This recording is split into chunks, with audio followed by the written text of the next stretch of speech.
It didn't take me long to realize that hiding was not the best choice because it was too hard to hide, and I found that the only support I really had was in my Hillel community at Wellesley.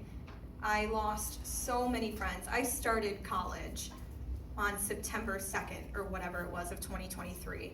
I was a month into college. I'm now graduating a year early. I couldn't do it. I'll be honest with you. I couldn't do 4 years there. I love my school. I love my professors. I love my friends, but the friends I made that first month, they were all gone. And the only place I could find solace was in that Hillel community.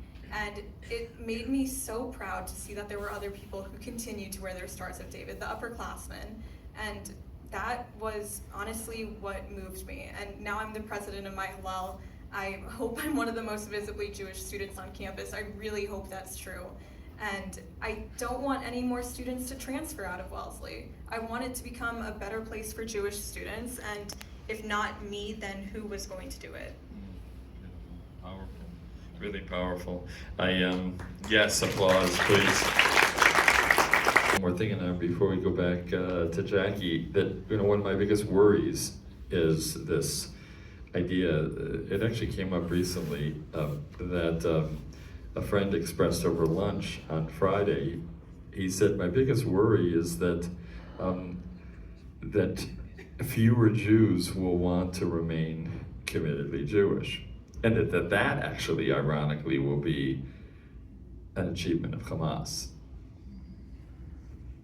We know about the obvious achievements, but the idea that, and it's not people going into hiding, it's that we've been turned into the villains of our own stories. And we got three just to throw out there. We have the Exodus, we become the Pharaohs. We have the Holocaust. Well, I'm not even going to verbalize what they say about us on that. And we have our land and our history with our land, right? And in all three of those stories, since we live inside our stories, and this is a lot about our stories and storytelling, we've actually been turned into the villains of them. And so I worry that one of the threats, and this is my hunt as a rabbi, right? It's my responsibility, that the Jews will want to be less Jewish. But you know what, there's a corollary to that. Has everyone here heard of the term an October 8th Jew? Mm-hmm. Oh yeah. Yeah. Thank you. Yeah. Perfect. Your son? Yeah, Amazing. by the way, right, you're 100%. By the way, the ones I meet, which I can't even keep up with, are abundant. So in KI, in our community, the pews have been full, and the classrooms are full, and everything is all that is happening for sure. I worry about the people I'll never meet. For sure. Yeah. For sure. Yeah, absolutely. So I want to go to a few hopeful points, and then we're going to go to some. Stephanie will curate some questions from others. Can you give us some bright spots, or at least steps forward? Not bright spots. Inching forward. Look, so we've had a number of successes over the last 3 years. We've had 14 anti-Semitic and Hitler-loving journalists fired from major news places like New York Times, CNN, AP, and Reuters.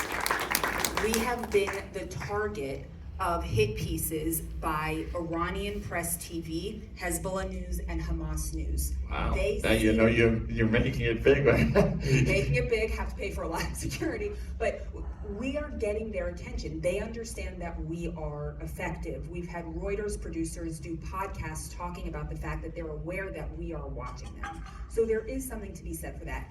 And look, in terms of a bright spot and things changing, there are so many intelligent people trying to figure out how to have a new post-October 7th world. I've been in the Jewish world for 20 years, and it was always a lot of infighting. I do this, you do this. The amount of collaboration of people coming together and saying, it doesn't matter if I get credit or if you get credit. How can we work together to make sure that we are solving the problems that have not been solved?